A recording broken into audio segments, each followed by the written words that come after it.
जिला निबंधक कार्यालय सम्मुखरे बेंचमार्क वैल्यू वृद्धि नहीं वकिल और जनसाधारण प्रतिवाद।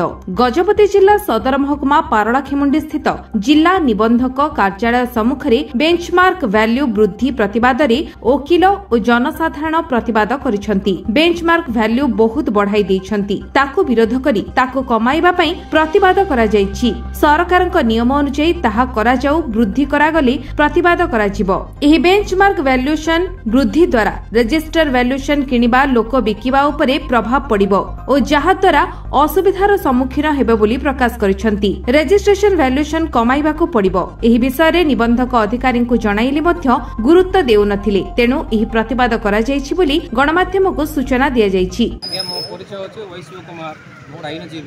कौन कहबे आज जो निबंधक कार्यालय प्रतिवाद कराय छै आर उद्देश्य कोन रही? कारण है जे जो बेंचमार्क पाला के वैल्यूएशन रा एवरी 2 इयर्स को बढ़ेवाटा से 2 इयर बढ़ो इच्छा अनुसार बढ़े दो एवरी 10 इयर्स 10% ला केते बढ़ा के इच्छा अनुसार गुटे एरिया 5000 कर दै छन, गुटे 2000 500 800 इच्छा अनुसार बढ़े दे छन।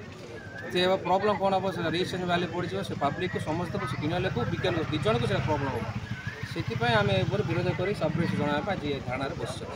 जदि समस्या समाधान नुहे आगामी दिन कौन पदक्षेप? आगामी दिन आंदोलन आगे नेबू से पर्यंत न छिड़ो से आगे ना चाहूँ। कौन कौन समस्या रही? ये समस्त पब्लिक सहित जो एनजीओ समस्त बस सब जनइलु जाइए कलेक्टर सहित कथा आसी समाधान कर जगिचु। गजपति रेणुबाला बेहेरा रिपोर्ट, विश्व विजय न्यूज ओडिशा।